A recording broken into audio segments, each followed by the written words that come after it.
Let's talk about that secret folder on your laptop. You know the exact one I'm talking about. Or maybe for you, it's a beautifully color-coded Notion template you spent 3 hours building. Or maybe it's those three random domain names you bought because you were definitely going to start that huge project. We all have this hidden graveyard of unfinished plans. How many times have you looked at your life and promised yourself that this time is going to be different? You tell yourself you're finally going to hit that massive income goal. You're going to build a top brand in your niche. You set this giant, beautiful goal, you feel a massive rush of dopamine just thinking about it. And then a regular Tuesday happens. You come home exhausted from work, the numbers aren't moving fast enough, the finish line feels completely out of reach. So quietly, without even making a conscious decision, you just stop. You let the goal fade away. And you're left carrying this heavy, quiet guilt, wondering what's fundamentally broken inside of you. If that sounds familiar, I need you to pause and really listen to me right now. You aren't lazy. You don't lack discipline. And you definitely don't need another loud, toxic motivational video telling you to just grind harder and sleep less. The real reason you keep abandoning your plans isn't a character flaw. It's a complete system failure. You've been taught to set goals in a way that literally triggers alarm bells in your brain. You've been conditioned to obsess over the massive outcome, which is the exact thing causing you to freeze up and do nothing. Today, we're going to completely dismantle that toxic advice. I'm going to show you the psychological reason why outcome-based goals are destroying your confidence. More importantly, I'm going to give you a ridiculously simple anti-hustle framework to finally get things done. No fake positivity required. So, why do we keep doing this to ourselves? Why do we keep setting these massive goals only to watch them crash and burn a few weeks later? If you look around on social media, you'll hear the same advice over and over again. Wake up at 4 a.m., take cold showers, work harder than everyone else. People keep telling you that success is just about willpower, and if you fail, it's because you didn't want it badly enough. That idea sounds motivating at first, but it's actually completely misleading. Your failure has very little to do with willpower. It has everything to do with how your brain works. Think about what happens when you set a goal like, I want to make 10 grand a month, or I want to build a massive YouTube channel. On the surface, these goals sound ambitious and exciting. You imagine the end result, and that alone gives you a small dopamine boost. But there's a fundamental problem here. You don't control the outcome. You don't control the algorithm. You don't control the market. You don't control how people respond to your content, your offers, or your ideas. And when you tie your sense of success to something you don't fully control, you're putting yourself in a very unstable position mentally. Your brain is designed to protect you, not to chase abstract goals. It prefers clarity, certainty, and predictable actions. So when you give it a goal that's huge, vague, and uncertain, it doesn't feel motivated, it feels overwhelmed. Instead of taking action, your brain starts to panic. It looks at the goal and realizes it has no clear path to follow. There's no obvious first step, no clear sequence of actions. And when that happens, it triggers a kind of mental freeze. That's why you can sit in front of your laptop, fully aware of what you want to achieve, but still feel stuck and unable to start. It's not because you're lazy. It's because your brain doesn't know what to do next. To protect you from that discomfort, it pushes you toward easier, safer activities. You check social media, you watch another video, you reorganize your workspace. You tell yourself you'll start in a bit. Before you know it, hours have passed and you've made no real progress. Then the guilt kicks in and you start blaming yourself, thinking there's something wrong with you. But the problem isn't you. The problem is the way the goal was set up in the first place. Outcome-based goals create this exact cycle. They make you feel productive when you think about them, but they don't give you anything concrete to act on. That's why so many people talk about big goals but never actually reach them. Focusing on the finish line doesn't help you move forward if you don't know the path. So instead of obsessing over the outcome, you need to shift your focus to the process. Here's a simple rule. If you sit down to work and you don't know the exact, specific action you need to take in the next few minutes, then your goal isn't clear enough. Saying you want to get rich, get fit, or build a brand doesn't mean anything on its own. Those are just ideas. They only become real when they're broken down into clear, actionable steps. And here's another important point. If your plan depends on you feeling motivated every day, it's going to fail. Motivation comes and goes. Some days you'll feel great, but many days you won't. What you actually need is clarity. You need a system that's simple and obvious enough that you can follow it even when you don't feel like it. Something so clear that there's no hesitation, no overthinking, no need to get in the mood before you start. Because in reality, progress doesn't come from big, ambitious goals. It comes from small, clear actions that you repeat consistently day after day. So how do we actually fix this? How do we build that extreme, boring, predictable clarity? We do it by entirely shifting your focus.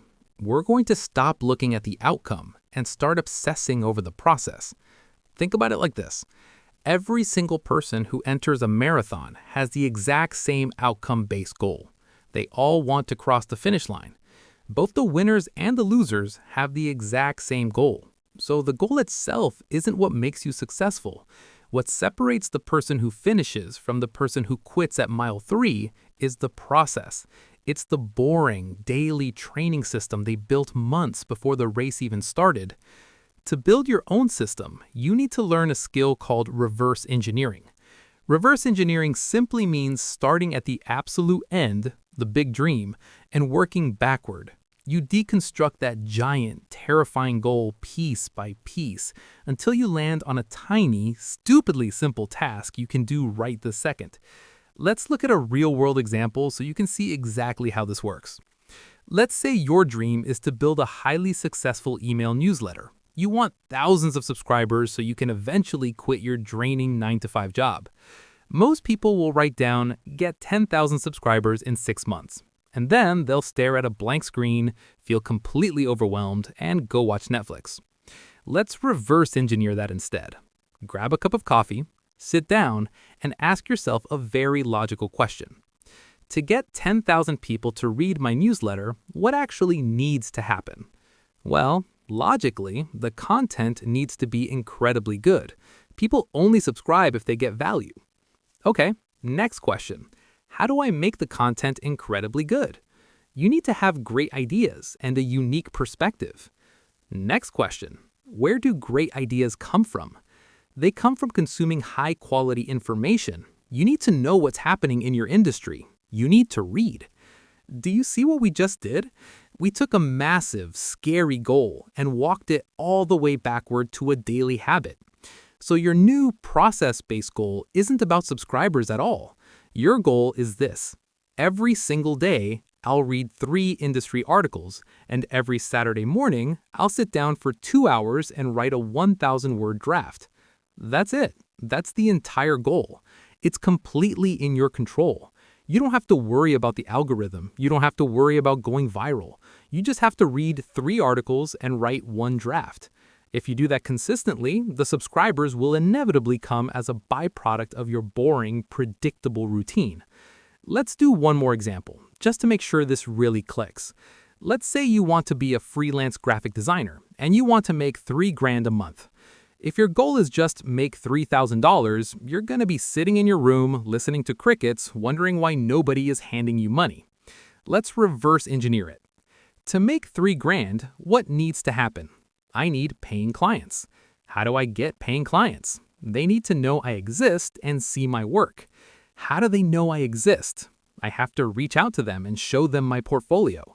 What if my portfolio isn't good enough yet? I need to practice and learn new design trends. Boom, we just found your daily system. Your actual goal is this. Every single morning, I'll write 1,000-word draft, and every afternoon, I'll spend exactly 45 minutes on Skillshare learning 1 new design technique.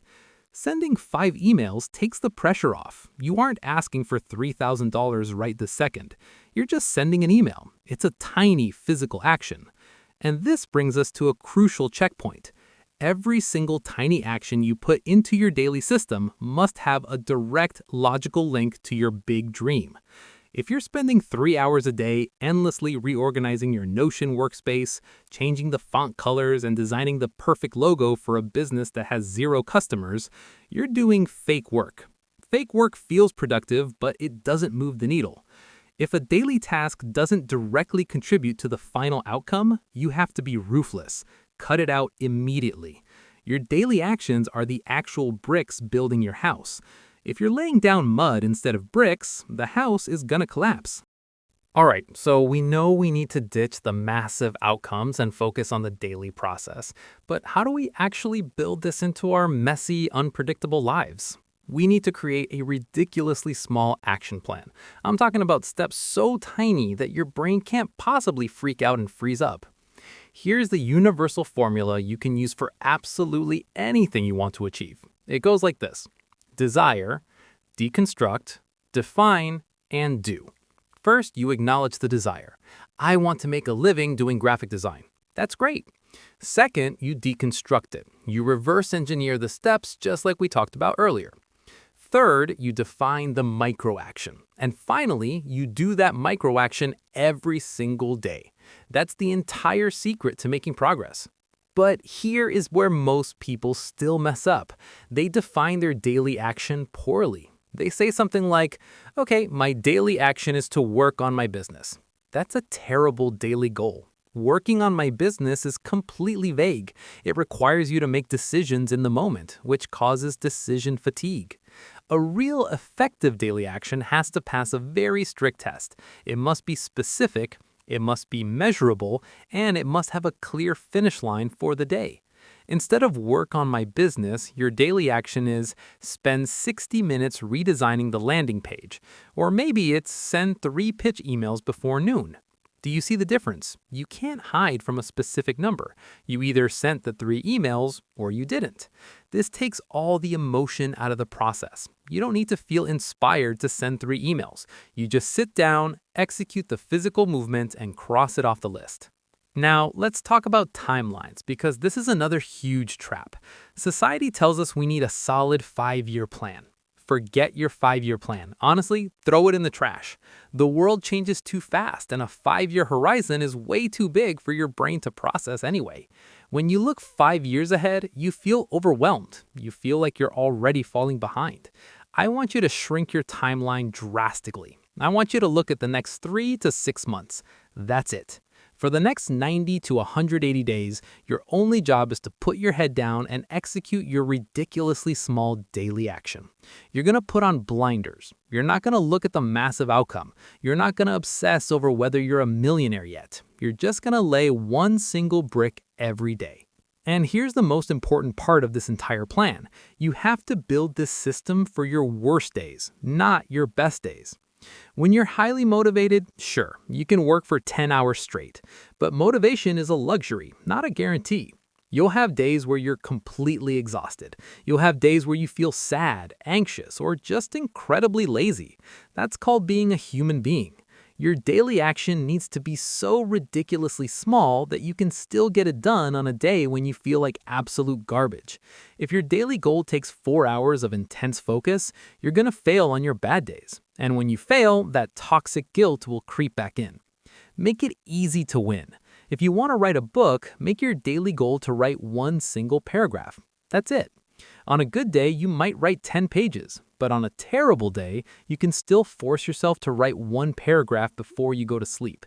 You keep the momentum alive, you keep the promise to yourself, and over time, that consistency builds an undeniable, unshakable core of internal strength. Let's take a deep breath and just look at where we are right now. You don't need to figure out the rest of your life today. You really don't. You don't need a massive, earth-shattering realization, and you definitely don't need to force yourself to feel motivated all the time. We've been sold this exhausting lie that success has to look like an intense movie montage. We think it requires us to wake up screaming with passion, ready to conquer the universe before breakfast. But true, lasting success isn't glamorous at all. It's just a quiet, boring accumulation of tiny, unremarkable actions that you choose to do every single day. It's sitting down at your laptop when it's raining outside and you just want to sleep. It's sending that one single email. It's reading that one article. It's writing one bad paragraph. When you finally let go of that suffocating pressure to achieve some massive outcome, everything changes. You actually give yourself permission to move forward. You stop punishing yourself for not being a millionaire by Tuesday. You stop feeling like a failure just because you haven't reached the finish line yet. Instead, you start building a quiet, unshakable confidence. You build it because you know exactly what you need to do today, and you know you're capable of doing it. And honestly, today is the only thing you actually have any control over anyway. So, here's your homework. Close the massive master plan spreadsheet. Shut down the 50 motivational tabs you have open right now. Ask yourself, what is the one ridiculously small physical action I can take in the next 20 minutes? Go do that one thing. Let it be easy, let it be boring. Then, wake up tomorrow, give yourself some grace, and just do it again. If this video helped you feel a little less overwhelmed, consider subscribing to the channel. We don't do toxic hustle culture here. We don't scream at you to work harder.